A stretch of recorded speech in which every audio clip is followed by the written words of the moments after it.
Salut tout le monde, salut Yann. Salut, ça va? Ça va, merci. Merci de nous accueillir et puis de nous accorder de ton temps après ta séance. Tu étais sur la région depuis quelques jours pour les fêtes de fin d'année. C'est ça, depuis 10 jours pour les fêtes de fin d'année. Donc là, on est au club de Lanneville, mais habituellement, toi, tu t'entraînes au Crêpes de Toulouse, notamment avec Benjamin Ferré et d'autres personnes de l'équipe de France. Benjamin Ferré, Maëlyn Michel, Lohan Payet et Alexine Bizot. Du beau. On venait venir avec toi sur tes résultats de 2024. Ouais. Hein, c'est la période de fin d'année. Là, aujourd'hui, on est le 2 janvier. Donc j'ai pris quelques notes déjà. Il y a une première bonne nouvelle, c'est donc le fait d'avoir, au niveau collectif, d'être resté en N1 avec l'équipe senior masculine de Lanneville. C'était un premier objectif. On avait envisagé le top 9, mais c'était trop compliqué pour cette année. Donc là, l'objectif, c'est le top 9 n'était pas si loin que ça finalement la saison dernière. Pas si loin que ça la saison dernière. Cette année, c'est un peu plus mal commencé parce qu'on avait du coup Valentin, notre des absences, ouais, bien sûr. Et même toi, l'année dernière, tu as commencé avec une première compète, je crois, où tu étais limité au niveau de tes barres. Tu revenais de blessure. Ouais, exactement. Donc ça fait partie du jeu. Hein. Ouais, mais bon, belle saison l'année dernière. Grave. Beau collectif. Du coup, là, on était sur un maintien, quoi. Voilà, c'est déjà bien.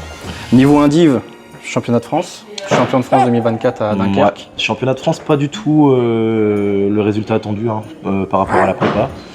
Je passe à côté de mon match, donc un peu fatigué.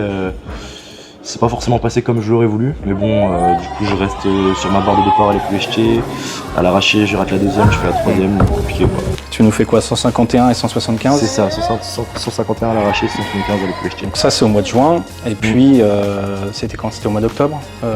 Non, novembre, excuse-moi, championnat d'Europe en Pologne. Ouais. Où là, donc, tu avais comme objectif d'être dans les 5 premiers. Exactement, ouais. Donc tu réalises ton objectif, tu termines 4e. Ouais. C'est vraiment une belle place. Ouais. Et tu as une belle satisfaction, c'est ton point fort. Sur l'arraché, tu fais une belle 2e place. Ouais, tout à fait. Avec, je sais plus, une barre à 155 kg à l'arraché. Tout à fait. Et tu fais ton PR à l'épaule jetée à 186. Ouais. Et je rate 190 une petite erreur au jeté là, mais franchement, là c'est en fait entre les France et les Europes, c'est 2 salles, 2 ambiances. Il y a une grosse prépa sur tout l'été.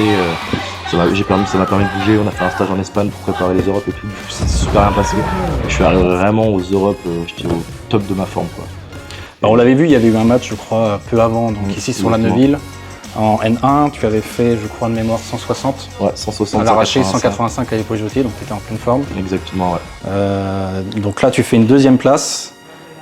Question bête, mais bon, tu fais 4e, c'est une très bonne place. Tout à fait. Est-ce que tu te dis pas, mince, j'échoue pas loin du podium? Il y a cette petite déception quand même, parce que du coup je rate 160 en 3e barre à l'arraché. Oui. C'est plutôt ça qui me déçoit plus qu'à l'épaule jetée, parce que du coup je l'arrache en 160 à Lanneville. Discussion avec le coach après 155, est-ce qu'on met 158, 160? Moi je me dis 160, je me sentais vraiment à l'aise en fait ce jour-là. Du coup je pars sur 160. Je la rate sur une petite faute technique, je pense que j'aurais dû rester légèrement plus devant sur le départ, en ressenti perso. Et du coup je la rate bêtement et on savait direct que si je prenais pas beaucoup d'avance à l'arraché, ça me mettait dedans. Le Géorgien avait un gros épaulé, l'Allemand avait un gros épaulé, on le savait d'entrée. Et donc du coup c'était compliqué déjà. Je pense qu'avec 90 ça aurait pu le faire. Après il y a forcément la déception, en plus je perds à 1 kg, mais comme je dis tout le temps à tout le monde, ceux qui connaissent pas trop l'haltéro, le principe d'un haltéro c'est de mettre 1 kg de plus que l'autre. Oui, forcément en haltéro quand tu gagnes pas 3 kg, tu gagnes souvent à 1 kg. Et si tu passais 160, qu'est-ce que ça changeait pour toi? En fait si je passais 160 et que je faisais 186, ça poussait le Géorgien à plus de 195 à l'épaule jetée. D'accord.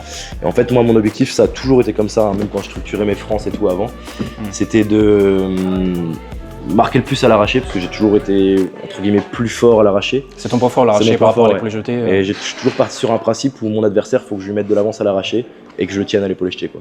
Oui, parce que quand on voit, tu t'entraînes avec et tu tires pas mal la bourre avec, justement, Benjamin Ferré. Ouais.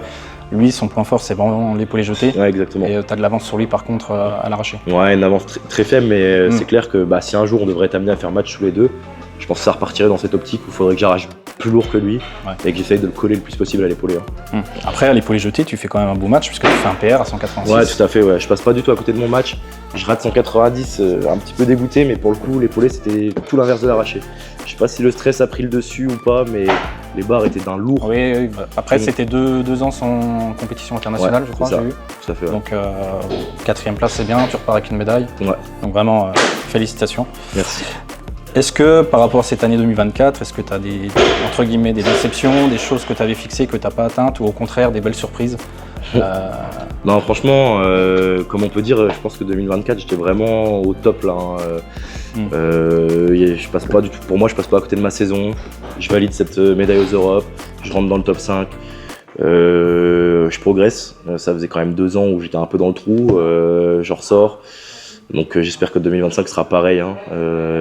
Et tout s'est passé comme prévu. Là où d'habitude tout se passe pas forcément comme prévu, on dit tel match on est en forme, ça divague et tout. Là on est vraiment arrivé fort où il fallait et quand il fallait. Donc on avait une bonne cohésion entraîneur-entraîné avec mon entraîneur de pôle. Et du coup c'était vraiment le top du top. Pas de blessure.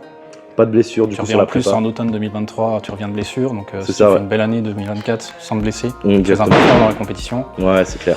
Donc bonne année 2024. Au niveau justement, on va attaquer 2025. Ouais. Est-ce que tu t'es fixé des objectifs? J'imagine que oui. Comment tu te les as fixés d'ailleurs? Ça peut être intéressant pour les gens qui nous regardent. Comment tu fixes ces objectifs? Est-ce qu'il y a une feuille de route avec tes coachs? J'imagine que oui. Ouais, tout à fait. Et est-ce que tu peux nous parler de tes projets à venir sur cette année et puis même après à plus long terme éventuellement sur ce que tu envisages? Ouais, alors au retour des Europes, je fais un point avec mon entraîneur de pôle du coup. Donc on s'est laissé, j'ai eu 2 semaines de repos, on s'est fixé un point. Moi je suis arrivé avec mes objectifs et on en a discuté tous les deux pour voir ce que lui pensait et ce que moi je pensais. On est partis tous les deux sur l'objectif à court terme des Europes seniors. Ouais. La qualif elle va sûrement être entre, on n'a pas la date, la période exacte encore, mais ça va sûrement être entre février et mars par là-dedans.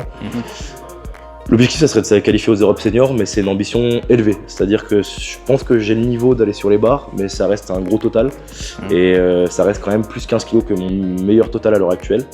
Donc en un an, c'est quand même ambitieux quoi. Surtout que c'est même pas un an, en fin de compte c'est dans 3 mois quoi. Oui. Et sachant que je fais déjà plus 15 sur quasiment même plus 16 sur la saison. Effectivement, je regardais quand j'ai préparé tout ça. Au mois de juin, au championnat de France, tu fais 151. Là, aujourd'hui, ton père, quelques mois après, il est passé à plus 10, 161. Donc, belle évolution. Et pareil, les poulets jetés, plus 11. Exactement. Ouais. Donc, tu es capable, quand même, sur une courte période, de progresser. J'ai eu un gros cycle de progression. Là, par exemple, je suis à l'heure actuelle dans une phase où c'est un peu plus dur. Je retombe un peu. Il y a l'adrénaline qui redescend avec les Europes, tout ça qui sont passés. Donc, du coup, là, je retombe un peu en bas, mais il va falloir remonter la bande pour rattaquer fort, tenter les minima d'ici 2 mois. Et donc ça c'est l'objectif vraiment à court terme. Après du coup sur l'année prochaine, si je progresse et si ça continue bien comme ça, j'aimerais bien intégrer l'INSEP à Paris, donc l'Institut National du Sport. Ok, projet. Et après du coup là par contre où on s'est tous les deux mis d'accord avec mon entraîneur, c'est qu'au championnat du monde l'année prochaine, il faut que j'y sois quoi. C'est-à-dire que cette année je peux me permettre de me rapprocher le plus possible des Europes. En fait on est parti dans une mentalité où on s'est dit on s'en rapproche le plus possible et on tente les seuils. Si en fonction du plan de match, on a un plan de match en tête et du coup on ajustera en fonction de ce que je vais faire à l'arraché. Et du coup l'objectif par contre c'est les mondes l'année prochaine, là il faut être sur cette compétition quoi. D'accord. Et à plus long terme? À plus long terme, en termes de rêve, est-ce que tu as des choses? Le rêve olympique, le rêve olympique comme tout athlète. Tu as un petit peu goûté cet été finalement, tu étais présent pour être chargeur. De Paris là c'était magnifique. En plus c'était à la maison donc c'était super sympa. Grave. Donc là on était dedans quoi. On n'était pas athlète mais en plus on a pu tester le plateau et tout, donc c'était vraiment une expérience de fou. Et je peux voir que tu avais rencontré Carlos Nassar, d'autres athlètes comme ça, donc c'est vrai. Des grands athlètes, c'est clair. Franchement, même les voir tirer et tout, tu te rends compte des fois, quand tu vois en vidéo ça va vite, quand tu vois en vrai ça va très vite. Et du coup ça m'a vraiment donné envie. Et c'est là aussi on s'est rendu compte un peu que les jeux c'est dur, c'est très très dur. Mais c'est pas inatteignable en fait. Finalement. Et en fin de compte, le niveau est souvent plus faible au jeu qu'à la qualif, forcément, parce que du coup, pour se qualifier, ils se tirent tous la bourre. Et arriver au jeu, c'est plus dense et donc le niveau il baisse un peu plus. Mais on s'est rendu compte que c'était pas inatteignable. Et franchement, avec cette saison que je croyais plus du tout à 2028, et avec la saison que je fais, alors après, il faudrait que ça soit comme ça tous les ans. Oui, bien sûr. Mais je me dis, pourquoi pas? Franchement, pourquoi pas? Et je peux être dans ce collectif, je peux viser 2028 avec le projet. Et de toute manière, si c'est pas 28, ce sera 32. Et moi, je suis vraiment parti dans une optique de projet olympique, c'est clair. Oui, parce que dans 4 ans, tu auras quel âge au final? Dans 4 ans, ça me fera 26. Oui, donc vraiment, tu seras je serai dans ton top, dans ton pic. C'est clair. Mais sachant qu'en haltéro, dans les grosses catés, on peut pousser jusqu'à 30. Donc je me dis même sur 32. Après avoir, comme je dis toujours, un projet olympique, c'est dans la tête. Mais il peut avoir plein de choses qui font que ce projet n'aboutira jamais. Ça peut être des blessures, ça peut être une limite physique à un moment, un manque de progression, plein de choses. Mais du coup, l'objectif, il est là. Je me suis rendu compte que les barres, je pouvais les faire. Et j'ai de plus en plus confiance, et que ce soit à l'arraché ou à l'épaulé, j'ai vraiment repris confiance. Une fois que j'aurai bien réussi à redébloquer mon épaulé jeté, parce que mon arraché me met très en confiance, c'est-à-dire que chaque fois que j'arrache, j'ai toujours le sentiment de pouvoir mettre plus lourd. Ouais. À l'épaulé jeté, je me sens un peu plus limité. Donc une fois que j'aurai vraiment bien réussi à redébloquer mon épaulé jeté, je me dis ça peut le faire en fait. Je peux faire des barres qui, alors peut-être pas qui me permettront d'aller au jeu, mais déjà qui me permettront de faire des bonnes compétitions internationales au niveau Europe et monde senior. D'accord. Est-ce qu'on va te voir dans les prochains temps sur d'autres compétitions? Je pense notamment à ce qu'il y a en tête en ce moment, Power Contest, ce genre de choses. Je me suis inscrit au Power Contest, ouais. Cette année, tu participes? Ouais, donc je participe. Je m'étais inscrit l'année dernière, mais du coup, vu que je m'étais blessé, j'y avais pas participé. T'avais d'autres priorités, ouais, c'est ça, exactement. Ouais. Et ouais, franchement, j'aimerais bien. C'est cool, l'événement, je trouve que c'est une super bonne idée. Donc on peut espérer une finale entre toi et Benjamin Ferré cette année. On peut espérer, ouais. Bordeaux. Il y en a beaucoup qui l'espèrent. C'est pas la première fois qu'on me le dit, donc on verra bien. Mais ouais, on peut espérer une finale, ouais. Qu'est-ce que tu penses justement de ce genre d'initiative qui se rapproche un peu du CrossFit ou ce genre d'événement C'est trop bien, enfin franchement c'est bien. Est-ce que c'est bon pour l'haltérophilie française, enfin même l'haltérophilie tout court, puisqu'il y a d'autres athlètes, d'autres nationalités qui participent justement? Pour moi personnellement, sur mon avis perso, je trouve que c'est bien. Parce que ça permet de mettre une autre vision du sport et ça sort un peu des cadres. Ça apporte, moi qui suis de l'extérieur, un petit côté fun que t'as pas forcément dans les compétitions plus classiques. Puis tu sais, en haltéro, on a toujours ce cadre de ça va être organisé comme ça, fait machin. Et là, on sort un peu des cadres, ça change, le public est vachement plus proche, il y a vraiment une ambiance conviviale. Et donc du coup, moi je trouve que c'est une autre façon de voir l'haltéro. Et ça, pour certains, ça va rajeunir un peu le sport. Je sais pas si tu vois ce que je veux dire. Ouais, bien sûr. Le voir un peu plus à la cool, à la jeune. Justement, qu'est-ce que tu penses, toi, de l'avenir de l'haltéro? Je trouve qu'il y a quelque chose vraiment qui a permis à l'haltéro de se relancer, notamment sur les jeunes, c'est le CrossFit. Ouais. On va pas se cacher, aujourd'hui il y a beaucoup de monde, soit qui viennent à l'haltéro pour s'améliorer pour leur haut dans CrossFit, ou alors qui changent complètement, qui arrêtent le CrossFit, qui se mettent à l'haltérophilie. Ouais. On critique beaucoup, les haltéros aiment bien se moquer, on va pas se le cacher, des gens qui font du CrossFit, etc. Mais finalement c'est bénéfique, je trouve, pour l'haltéro. Je pense que c'est bénéfique comme ça. C'est bénéfique parce que forcément moi je suis pour le sport, donc peu importe le sport qu'on pratique, je dirais que c'est bien de faire du sport. L'important c'est de bouger, effectivement. C'est ça. Mais je pense que ça a autant apporté que ça peut. Enfin, en fait, je pense que c'est 50-50. 50 parce que du coup, on peut récupérer des bons haltéros qui viennent du CrossFit, mais 50 aussi où tu te dis, vu qu'il y a le CrossFit, il y aura moins de gens qui auront tendance à aller vers l'haltéro de base. C'est-à-dire que c'est un peu comme à l'époque, je pense qu'il y avait plus d'haltéros parce que tu avais moins de grandes salles commerciales, tu avais moins de box, de machin. Maintenant, il y a tellement de trucs différents où tu retrouves un peu d'haltéro machin dedans, et du coup, les gens vont plus partout. Mais du coup, dans l'idée des salles commerciales, je me dis que le CrossFit a quand même beaucoup rapporté à l'haltéro, parce que du coup, il a renvoyé des athlètes vers l'haltéro. Bien sûr. Comme des haltéros qui en avaient marre d'haltéros, qui avaient besoin de changement, ça leur permet d'aller dans le CrossFit et faire autre chose. Exactement. Ouais, le CrossFit, c'est un peu le milieu finalement. Tu vas avoir des gens qui vont vers l'haltéro, qui vont maintenant aller vers l'Irox. C'est encore un autre délire qui vient du CrossFit au milieu. Et justement, toi, qu'est-ce que tu penses de l'avenir de l'haltéro aussi? On a la chance d'avoir quand même quelques jeunes, beaucoup de filles, pas trop de petits mecs finalement. Qu'est-ce qui pourrait être mis en place pour éventuellement essayer de capter un peu plus de jeunes? Est-ce que toi tu aurais des pistes? Là-dessus personnellement, après je suis pas à fond dessus, mais je pense qu'il faut continuer ce que la Fédé met en place. Continuer là-dessus. Après, il y a plein d'idées. Je pense qu'il y en a plein qui seront beaucoup mieux que moi là-dessus. C'était assez intéressant, je trouve, au niveau du parc olympique. Il y avait des petites initiations, j'ai vu, etc. C'était pas mal pour les jeunes. C'est cool. Après, je pense qu'aussi c'est une génération qui est moins attirée peut-être par les sports de force. Et donc c'est pour ça un peu que ça se perd. Mais je pense qu'il faut continuer de mettre des trucs en place. Il faut réussir à rendre des fois un peu ludique pour les jeunes. Et pour moi, il y a beaucoup de gens qui bossent là-dessus, qui sont sûrement beaucoup mieux qualifiés que moi. Pour voir on voit vraiment, on en voit de plus en plus d'ailleurs, de gens qui font justement des sports, enfin pas des sports, mais justement la discipline de la force. Ils ont une très bonne communication, on les voit sur YouTube, etc. C'est très mis en avant. Ça a beaucoup amené la force. Et effectivement, on parlait du Power Contest. C'est très bien, ça apporte une image sur l'haltéro, mais j'ai l'impression que c'est sous-médiatisé encore, l'haltérophilie. Parce que c'est une personne. En fait, il suffit d'une personne en force. Il y a un athlète là en force qui a pété, qui a vraiment monté sur les réseaux. Et on voit tout de suite que tous les autres athlètes, ça les a un peu pas boosté, mais ça a boosté leur visibilité, quoi. Et il suffit d'un athlète, d'une personne qui se développe. Tu parles de qui en l'occurrence, de Panache? Moi, je suis surtout sur Brutus en première base. Brutus, ouais, effectivement Brutus, aussi. Panache était déjà connu, était déjà très connu. Mais par le passage de Brutus, on a vu qu'il a quand même pris. Oui. Panache était connu dans sa communauté de forceux. Oui. Et avec le passage de Brutus, il y a eu plein de jeunes qui n'avaient pas trop du tout, qui n'avaient pas connaissance du sport, qui sont venus un peu suivre et qui sont mis à fond dans le truc, quoi. C'est pour ça que je pense que la force en France a pris un élan. Effectivement. Je pense que c'est ce côté, il y a 2-3 sportifs assez connus qui s'y sont mis. En plus, ça marche bien, ils montent bien. C'est ce que Ben essaye beaucoup de faire, franchement. Ben, là-dessus, Benjamin Ferry, c'est top, quoi. Il essaye de mettre en avant l'haltéro et tout. Mais du coup, il suffit qu'il y en a un qui pète, et qui commence à monter au niveau des abonnés, et ça propulse tout de suite tout le groupe, quoi. Bien sûr. Et donc je pense que Brutus, ça fait beaucoup de bien à la force, hein. Après je dis pas, Panache, on va avoir l'IA, il va avoir toutes les forceux, les filles, tout ça, qu'on fait beaucoup, hein. Et il y a aussi SBD maintenant qui est beaucoup mis en avant. Là il y a un projet qui est fait avec SBD où il va peut-être avoir de l'haltéro, de la force et du streetlifting sur la même compète en avril. Et donc du coup c'est pareil, ça va permettre un peu de relancer l'haltéro au niveau média. Pour les haltérophiles, c'est vraiment cool. Parce que SBD était vraiment très, très fort. On voit qu'ils font un petit virage vers l'haltéro. Exactement, ils essayent de plus en plus de travailler avec nous. Donc ils nous ont contacté là les France Relève, et je crois qu'ils ont vu avec les seniors aussi, pour essayer de travailler avec nous. Enfin, à petite échelle, hein, mais pour voir comment on pourrait s'entraider, entre guillemets. Et l'objectif, ce serait eux de développer vraiment une gamme complète sur l'haltéro. Donc que ce soit combi, genouillère haltéro, on voit qu'ils s'y mettent de plus en plus, chaussettes haltéro, ceinture haltéro, c'est tous des projets qu'ils ont.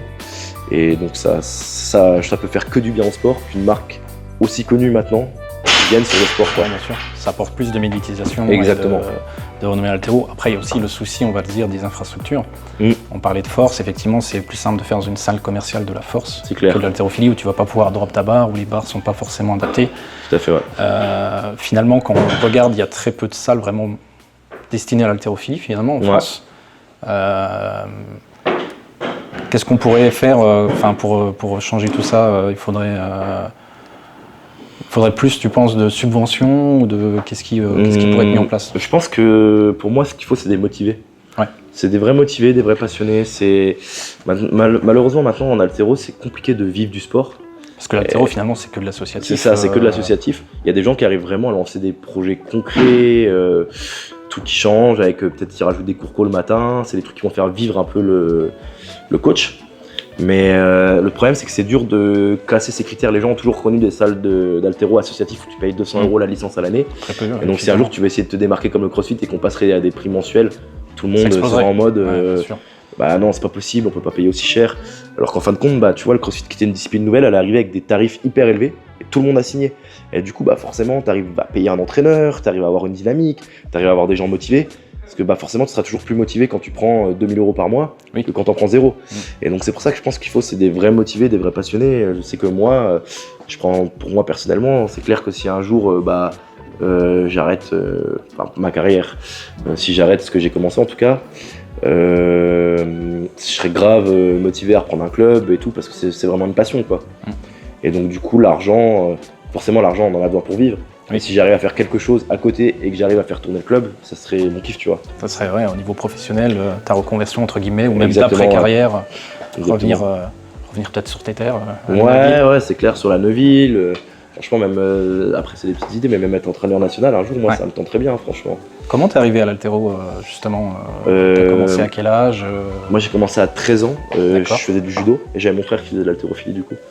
Et donc, j'étais venu au début pour faire de la muscu. J'avais pas spécialement envie de faire de l'haltéro. Et du coup, on connaît tous Roger Boucaud au club qui m'a amené dans le truc. Bien sûr. Au début, tu viens, tu dis tu fais de la muscu, machin et tout. Petit à petit, tiens, essaye un mouvement d'arraché, un mouvement d'épaulé, machin et tout. Et j'ai vite progressé, entre guillemets, pour mon âge. Je crois que sur la première saison, je dois faire 75, 90, un truc comme ça. À quel âge? À 13 ans. Et après, je commence. Peut-être. Non, j'ai 15 ans, je dis des bêtises, 15 ans, ouais. Donc 75, 90, c'est à 15 ans. Et je suis monté vite en fait. Dès ma deuxième saison, je fais 105, 120. Troisième saison, ça monte. Je crois qu'à 17 ans, je dois squatter 200 en nuque. Et donc, du coup, j'étais déjà costaud, j'étais déjà en 85. Et du coup, tu te prends au truc. Et en plus, moi, à l'époque, j'avais quand même été détecté, c'est un grand mot, mais j'avais quand même été repéré assez rapidement. T'as des entraîneurs nationaux, des cadres qui viennent te parler aux France, machin, qui te font comprendre que t'as pas un niveau exceptionnel, mais que t'as peut-être quelque chose à jouer, tu vois. Et donc du coup, j'avais tout de suite je suis tout de suite tombé dans le truc. Et donc on va dire que par rapport aux autres, je suis allé plus vite de passer de 3 entraînements à 4, de 4 entraînements à 5. Plus d'intensité. Tu vois ce que je veux dire? Exactement, ouais. Ouais. On va dire le gros déclic que j'ai eu, c'est 2019, sur le moment où je fais mes premiers Europes. Là, je me suis dit, ok, c'est lancé. Après, j'ai fini mon BTS, je suis rentré en pôle et tout, parce que je voulais vraiment finir mes études aussi avant. Et voilà. Et pour toi, l'haltéro, on peut commencer justement à quel âge? Pour moi, il n'y a pas d'âge.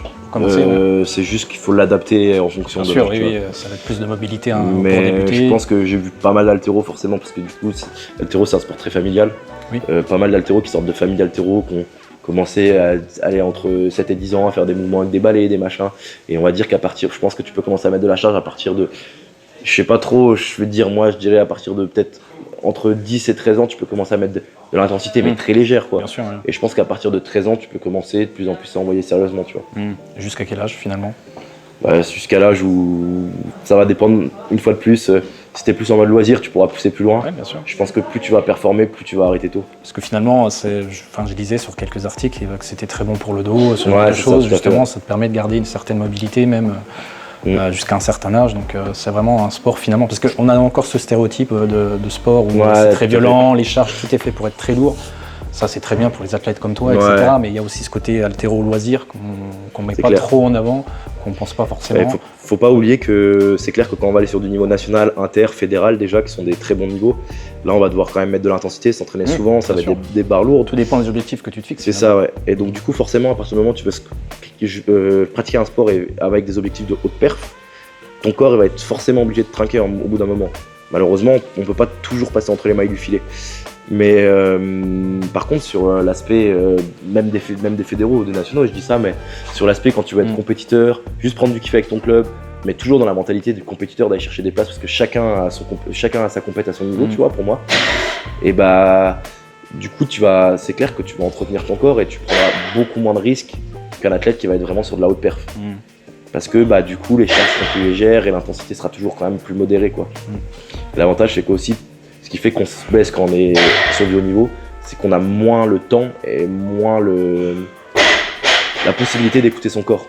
Ouais. C'est-à-dire que moi, je suis à un mois des Europes, je me fais mal, je suis obligé de tirer dessus, quoi. Oui, alors que quelqu'un qui va être plus sur du loisir ou de la compétition avec plus bas niveau, il peut se dire bon, cette année, je passe outre.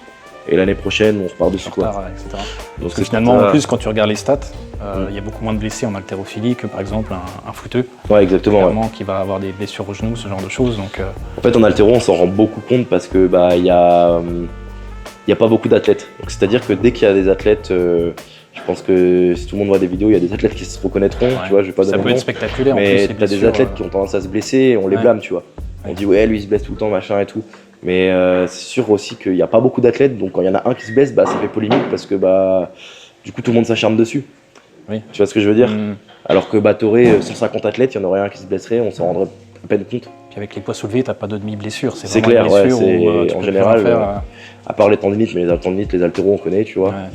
Après sinon ça va toujours être soit de la déchirure, soit de l'élongation, soit de la rupture, ça va souvent être des trucs comme ça. Justement, toi, on te voit sur les réseaux tirer, etc. Mais on te voit t'entraîner. Mais tout ce qui est suivi médical derrière, qu'est-ce que tu as comme chose de mise en place moi, pour rester en bonne forme, justement? Je suis par le CREFS de Toulouse, en fait. Oui. Donc on va avoir, au CREFS, ça a changé depuis cette saison. On va avoir du coup l'aspect médical et réhab qui va se faire donc au cabinet médical du CREFS, qui est maintenant même ouvert au public non sportif. On va avoir ce qu'ils appellent l'optimisation de la performance, où là tu peux y aller en tant que sportif. Tu as des classes de sportifs plus ou moins prioritaires en fonction de ton niveau de sportif. Et là, tu peux aller faire tout ce qui va être massage de récup, bottes de pression, bottes de froid, bottes de chaud. Tu vas avoir un préparateur physique qui est là, où pas tout le temps, mais tu peux prendre des créneaux avec. Pour tout ce qui va être étirement, j'ai une douleur là, comment on pourrait la régler, tout ça. Donc ça, c'est plus tout ce qui va être centré sur les athlètes qui sont vraiment déjà sur un bon projet, tu vois. Ouais. Et après, quand tu te blesses, ça se passe du coup à l'autre cabinet du CREFS. Et là, c'est vraiment avec des kinés qui vont être plus spécialisés dans tout ce qui est la réathlétisation, réhabilitation, sur des grosses blessures, quoi. Donc finalement, la séance, c'est une chose, mais tu passes autant de temps, voire plus. Ouais, en général, l'optimisation de la performance, en plus là, pour le coup, c'est tout nouveau. Ouais. Nous, notre entraîneur, il nous a bien informé du truc, donc du coup, on en profite à max, parce qu'il n'y a quasiment aucun athlète qui va pour l'instant, en fin de compte. Et donc du coup, nous, on en profite dès qu'on peut, quoi. Dès qu'on peut aller faire de la récup, on y va. Et Quelque chose qu'on voit pas mal émerger en ce moment, c'est la santé psychologique aussi des athlètes. Ouais. Est-ce que vous allez incorporer ça maintenant dans vos entraînements, la préparation psy justement Préparation mentale, ouais, il Ouais. y a beaucoup d'athlètes qui sont suivis, hein, que ce soit dans tous les sports. Moi j'en ai fait, quasiment tous les athlètes d'E-Pool y sont passés. Je pense que moi, comme beaucoup d'athlètes, on a besoin d'y passer pour des fois des petits blocages sur des Ouais, barres, débloquer les choses fers. sur des barres, ouais. Mais c'est surtout, je pense aussi sur l'aspect comment gérer nos blessures. Ouais. Parce qu'il y a beaucoup d'athlètes qui se blessent, ils sont au bout du trou. Moi j'ai tendance à Tu dois avoir une frustration énorme. j'avais ouais, tendance à être effectivement. comme ça. Parce que du coup, Ton monde se s'écroule. blesser, c'est se perdre du temps. Et en fin de compte, on apprend que ça fait partie du sport. Qu'en fin de compte, on perd pas de temps parce qu'on peut travailler autre chose. Donc des fois, on revient beaucoup plus fort. Et du coup, c'est vraiment, pour moi, c'est important quand tu te sens pas bien d'aller faire un peu de prépa mentale. Ouais, bien sûr. Ça va être un mélange entre du psy et de la prépa mentale, quoi. Donc ouais, c'est cool. Merci Yann pour ce Merci. moment. Qu'est-ce qu'on peut te souhaiter pour 2025 du coup? Pour 2025, on peut me souhaiter de réussir, de refaire la même saison que j'ai fait en 2024. On a un petit peu mieux. On a un petit peu, Un petit peu c'est mieux. clair. Merci en tout cas d'avoir Merci à regardé tous. cette vidéo et puis à bientôt pour de nouveaux contenus. Ciao. Ciao.